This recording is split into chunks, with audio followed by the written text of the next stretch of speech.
Welcome back to the CMO Summit. Before we get going with the next helping of inspiring content, we'd like to take a moment to thank our sponsors for helping us bring this event to your screens.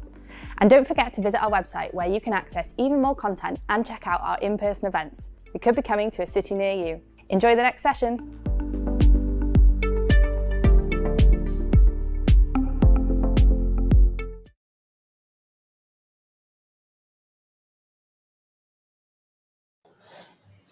Hi everyone, and welcome back to the Chief Marketing Officers Summit.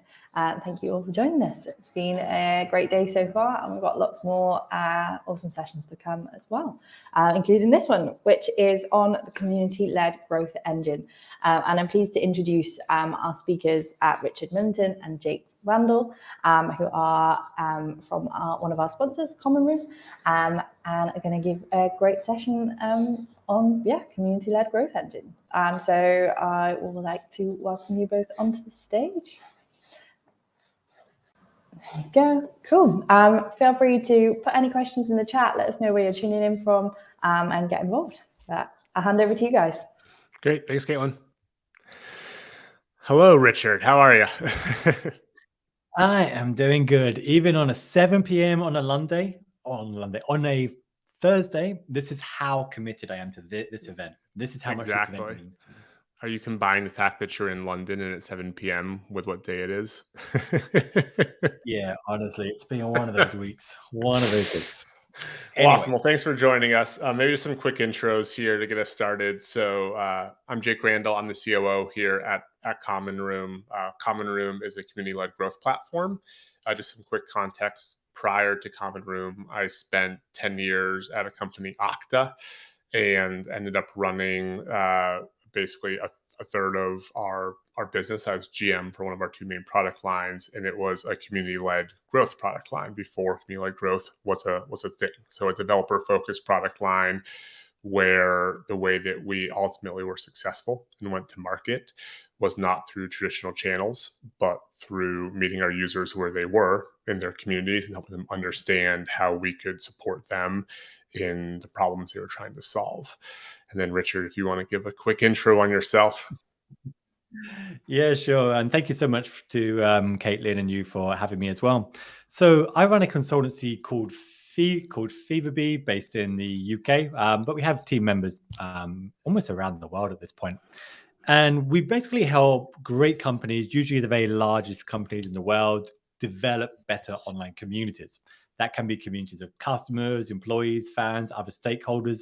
But I think what maybe makes our approach a little bit unique and what we're known for is taking a very data-driven approach to this. There's lots of ways of building a community. Some people like adapting as they go, but we're very much focused on the data, really understanding what members want and need from a community, and following that to prove the results, to understand what the target should be, and really making sure that our clients get the best results that they possibly can. That's awesome. And I know that we share some mutual customers, and you absolutely do what you just said. So thanks for all your hard work on that. So maybe just to start us out, I think, community-led growth or community in general is certainly a buzzword in the marketing world these days. So maybe just what's your definition of community? As you said, you work with all these great companies. They're thinking about it. Let's just level set. What is community? Yeah, I won't go too deep into the semantics, because if you ask 5 people, you get 5 different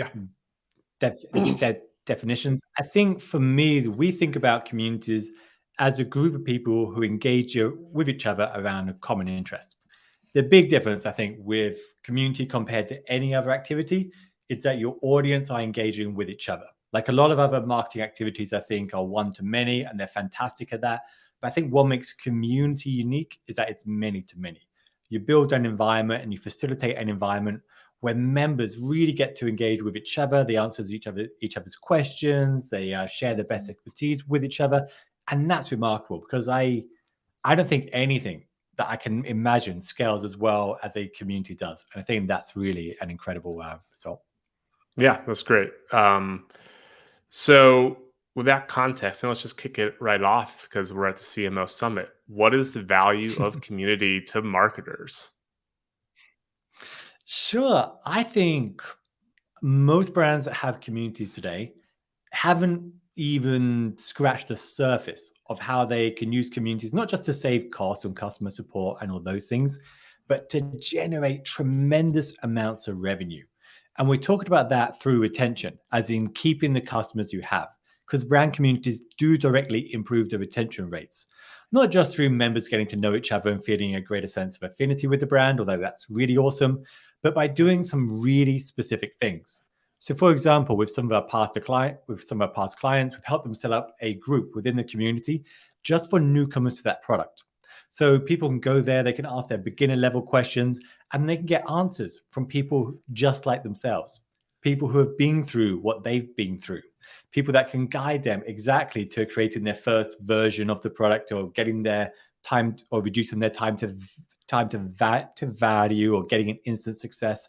That's a tremendous win. Like, when brand communities is done well, they really have an impact upon retention, especially at the newcomer level. Like with one of our clients, we've prioritized the questions that are on the trial phase. And so when people in the trial phase get instant responses, that's an amazing win. When we provide people via community, a library of great examples provided by other members, that gives them that roadmap to go through and see exactly what they have to focus on at each time. So retention, I think, is key. Another one is direct sales. Like, there's so many opportunities through a community to increase product adoption, to sell more to your members. And another one is attracting new business and new customers, because this is one of the ones where I really don't think we've explored it anywhere near enough. Because communities can directly attract new business. They can generate leads. You can have a thought leadership online community. And there's a lot of great examples of that in progress already. You could have gated parts of the community that some people have to opt in to subscribe to. And every one of these people could be a potential lead. You can integrate community with lead scoring. And then you can know exactly who reaches a certain level and who you might want to reach out to. Even as a consultancy, when we've used communities in the past, we see what challenges people have in our community, and we can reach out to them and say, hey, do you want some help with this? They drive traffic directly to the website. I mean, communities are, in some of our clients, are the second biggest source of traffic to a website after a search engine. And that's absolutely remarkable. If a client's getting 20, 30, 40% of their traffic from their community, that's amazing. And the final one is just lead conversion. Like, if you look at what Sephora do, for example, they take content from the community and they put it directly in the product pages themselves. And that social proof is amazing. It's real, authentic content, real people answering questions from each other on the product pages themselves. What else? I mean, on lead conversion, surfacing community data in presentations, another really useful one. You can take all these stats from community and put it in presentations, your sales presentations. That can be really persuasive. If you've got 100,000 people in your community and your competitor doesn't, that's a win. Another one I really love, and doesn't get explored anywhere near enough, is like testimonials, reviews, and case studies. Like QuickBase are one of my favorite examples of this. I was at an Influitive event a couple of years ago and saw their talk, how they got just, I think it was a few dozen of their top members to leave reviews on one of the comparison sites, Trust Radius or something like that. And then they became the number one in their category. That's absolutely amazing to have. Like, they generated millions of dollars of sales from this.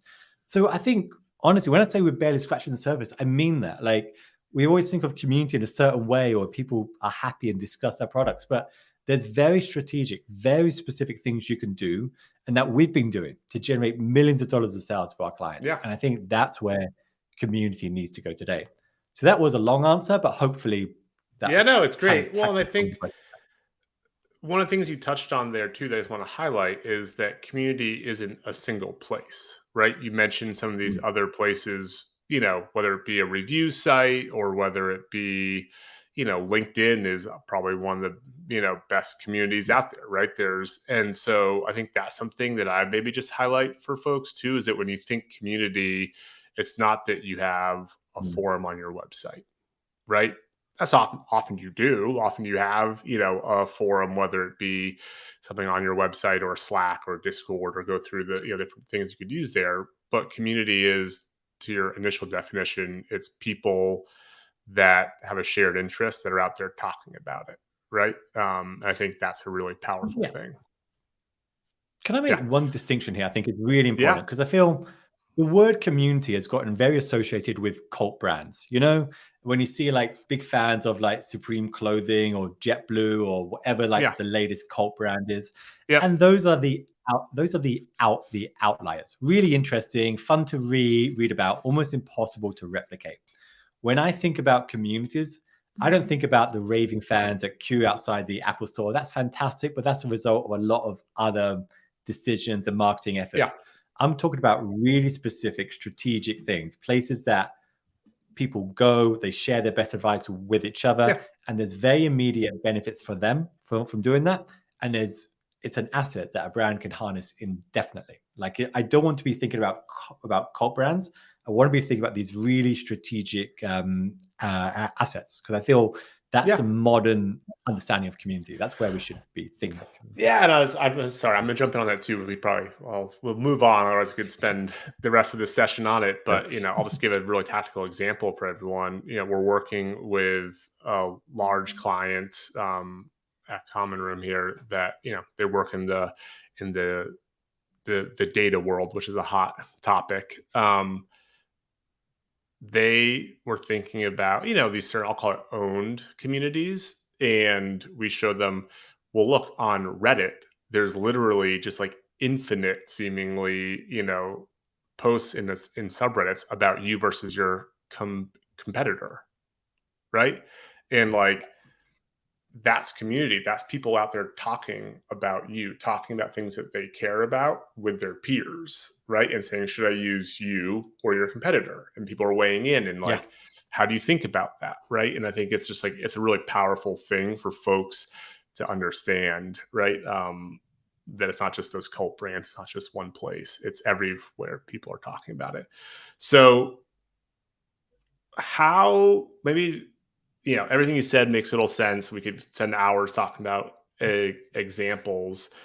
How do you really think about measuring the impact of community? Because I think that's something that has been a bit elusive also. It's kind of been this soft, maybe, tool traditionally. Oh, community, right? It's kind of warm and fuzzy, but you do great work really measuring it and showing that impact. So help folks understand that.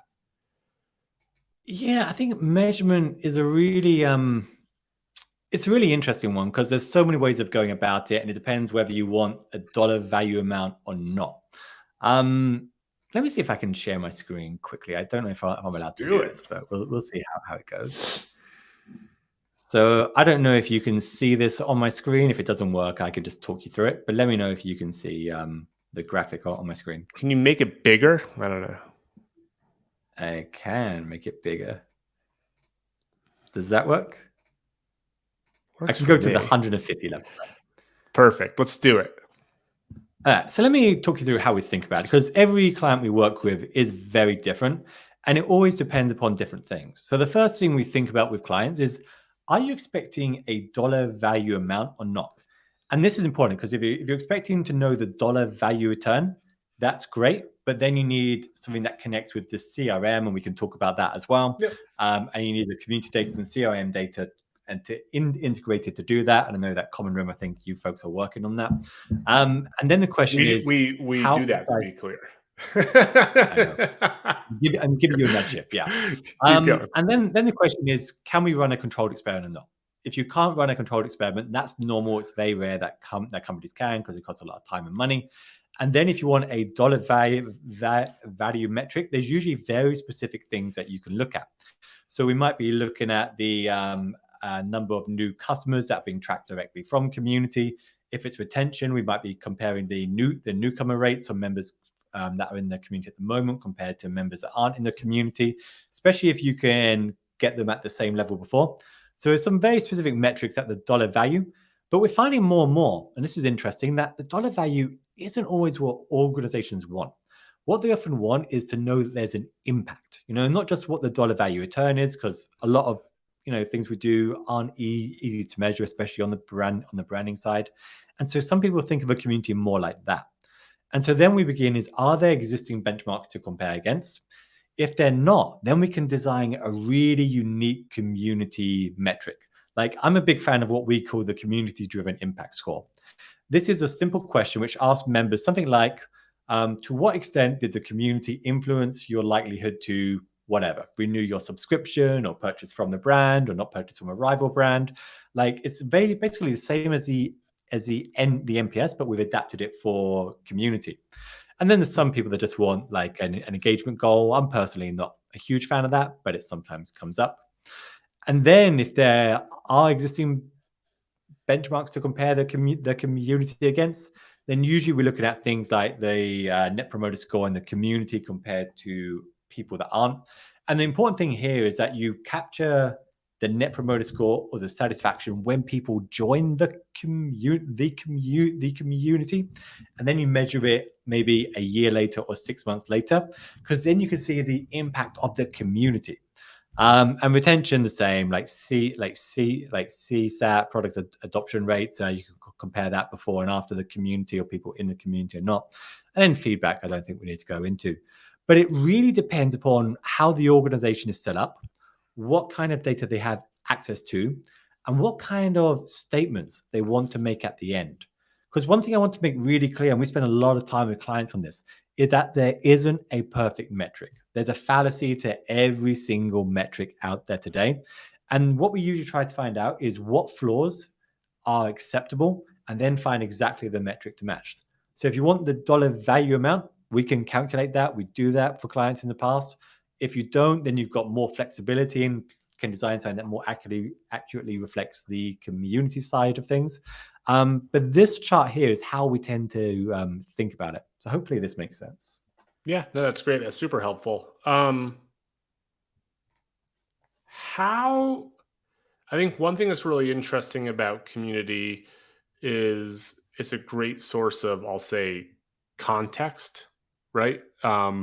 People that engage in your community, whether it be owned or unowned. And there's a great question from Leela, which we'll make sure to hit on here at some point. But they're telling you what they care about, right? And so, and maybe I'm setting you up here, and you'll say that's it. But like, what we see a lot with our clients is, rather than, pushing the proverbial rock up a hill and sending emails, right, about what you think people care about, your community will tell you what they care about. So I maybe kind of answered a little bit, but just talk a bit around how the community can inform your overall marketing strategy and some of the data and stuff you've looked at there. Yeah, so there's a variety of insights that tend to be generated from a community that are, communities are a waterfall of insights. They keep on coming and coming, and the challenge is really having the right bucket that you can catch these insights and use them. So I think communities have a couple of very, very important things.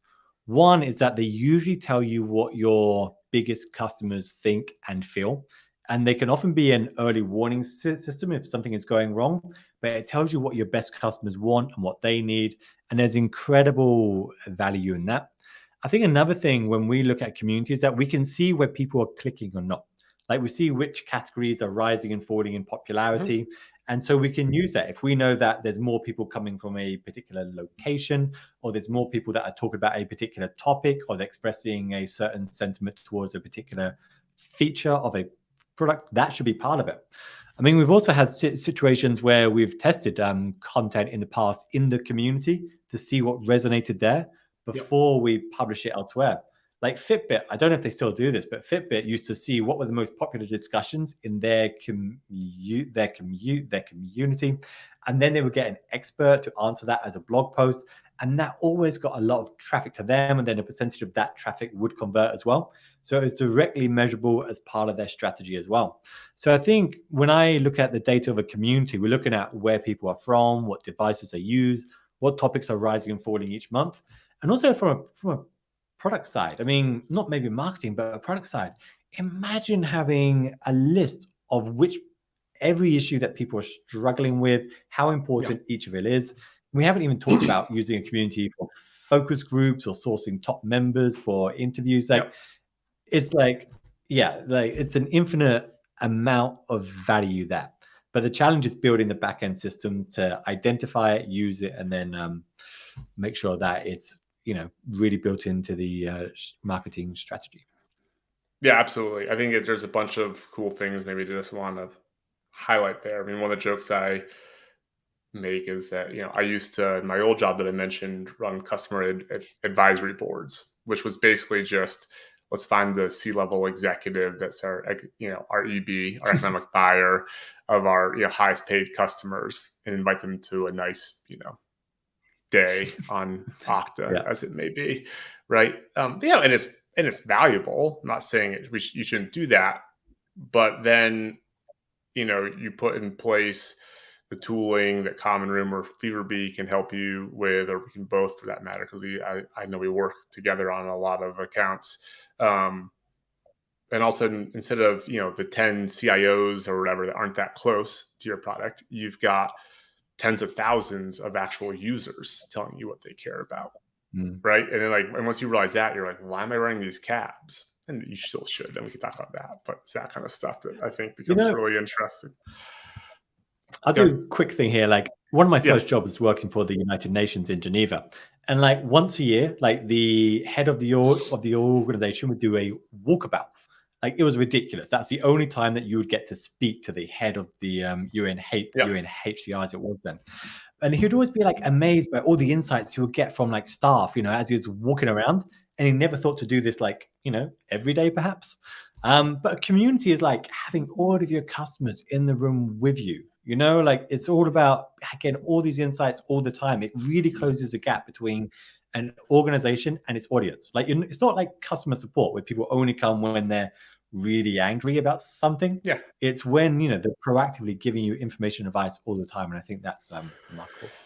Well, I'll even say on the customer support side, I think it's interesting, and maybe we'll answer some of the questions to make sure we have time on that. Sure. But so one of our larger customers is Figma, which is a great community-led growth story. I'm sure everyone's seen their recent news, so congrats to them. Honestly, their Twitter is effectively, their Zendesk or whatever you would call it, right? And I think that's really interesting too when you think about it, is that they've created a community where people know that if they tweet something at them, or if they're in their Discord or Slack server, or they do something they'll get a response. And the reality is no one wants to go file a Zendesk ticket and end up in some queue. Yeah. And that's also not the way that we operate. We're all, think about how you operate in your normal life. So literally, people just tweet at them and they get a response, and they have this incredible customer satisfaction. It's created this incredible community and virality to them because they're meeting their users where they are and trying to force you down some path. And I think there's just we could, again, spend time and time going through this, but it's those ideas I think are really powerful. Yeah, I agree. Okay. So there's some questions here that I want to make sure we hit on. So Leela asked, talk about different types of communities, Reddit being very different from an owned community.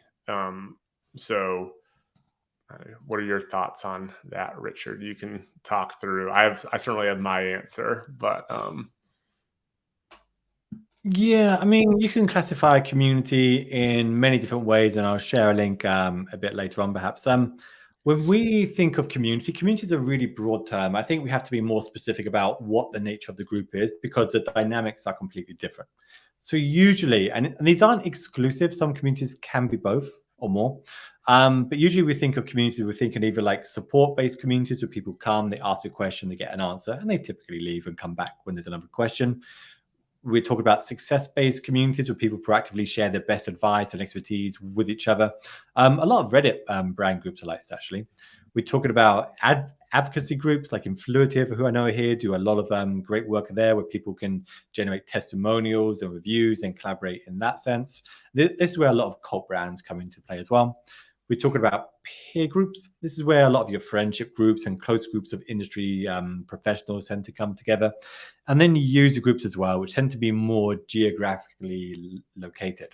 So there's many different ways of looking at community, but I think from a brand perspective and what we're seeing, that's typically how we think about it. But some people do it by a whole variety of different things. So yeah, I'd love to know what you I agree with that. Obviously, what I'll add is that I don't and we kind of touched on this earlier, but community isn't a single place, right? And so a lot of what we work with our customers on is you'll have owned and unowned, I'll call it channels that are all part of your community.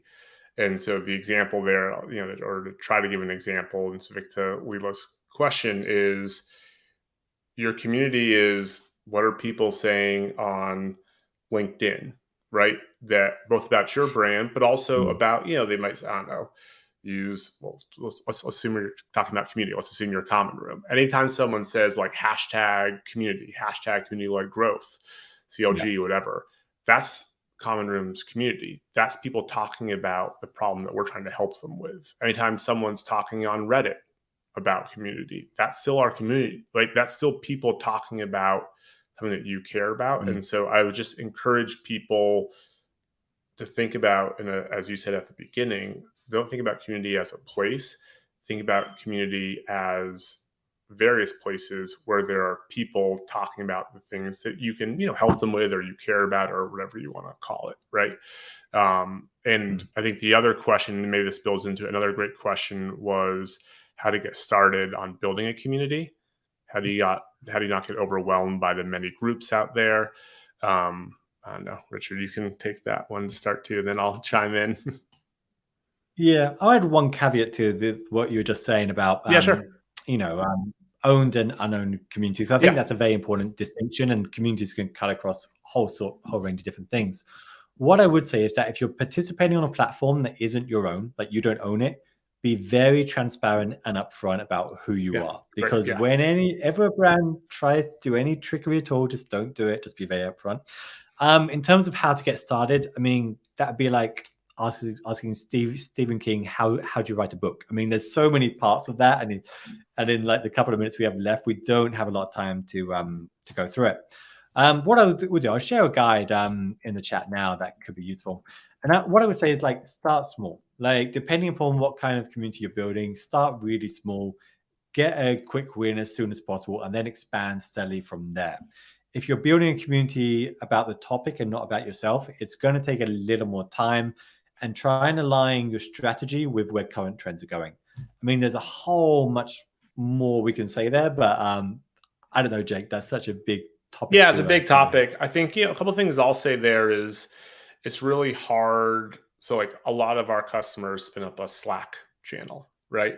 As an example, or Discord or whatever. And like, that's hard. And so I'll use the Figma example. I think there's such a great success story of community. What Figma did early on is they said, okay, well, we're building a design product. Who are the most influential people out there talking about the practice of design? And let's go get close to them and start to engage in those conversations, right? So, and in doing that, they started to build their community, people that followed them, people that thought that they were giving great insight to how to think about design. And oh, by the way, you have this tool that can help me with it, right? And it became organic. And so I think, maybe like a tactical piece of advice would be to, another way to think about communities is communities of practice versus communities of product. Right. And so initially go find where that community of practice is happening. To your point, Richard, which is a very good one, be authentic and transparent as to who you are and, what's going on. But like communities are about exchanging value and helping one another. And if you do that in an authentic way, it can happen organically. And that's what we've seen, at least with our customers. I think the Figma example is a great one of like how it builds. And then over time, you come up with your own owned communities and all that. But it's something that it takes time, is the reality. Right. But I would also say everyone has a. Go ahead. Sorry. I think there's something definitely to be said for that. Like if you're not building a support community, which a lot of brand communities are, I think going out there, finding where your existing members are, being a part of the community first is a really useful way to gain trust and gain respect and put yourself in a position. Because if no one knows you, they're not going to participate in a community for you or about you. But if you go out there, if you build those relationships, build that trust and build that respect, and then if there's a clear demand for it, maybe have a hosted platform at that point. I think that's a fantastic way to go about building that kind of community. Yeah, one of the things I always joke about, maybe then I know you got to wrap up, we're coming up on time, but everyone has a community. You're just not listening, right? Like every company out there, like you're solving a problem, right? And there's people out there that are talking about it that care about that problem. That's your community. And it's just a matter of listening and engaging with it as a starting point. Yeah, absolutely. All right. Well, I know we're up on time. Obviously, thank you very much to Richard for joining us and sharing his great expertise. He's really a true thought leader out there. So I encourage everyone to go check out Fever Bee. He's worked with some of the great brands out there. And then thank you, Caitlin, the CMO Alliance, for having us. Thank you both for a great session. Some really awesome takeaways and some great comments and questions in the chat there. So, and a big thank you to Common Room for supporting the CMO Summit. So stay with us. We've got more content coming your way. Also, feel free to jump on the CMO Alliance Slack channel where you can kind of continue the conversation and chat with a community. I think that's called a community, right? Yeah, it is. Join our community. Cool. Well, thanks everyone, and hope to see you in the next session. Thanks. Bye. Thanks everyone.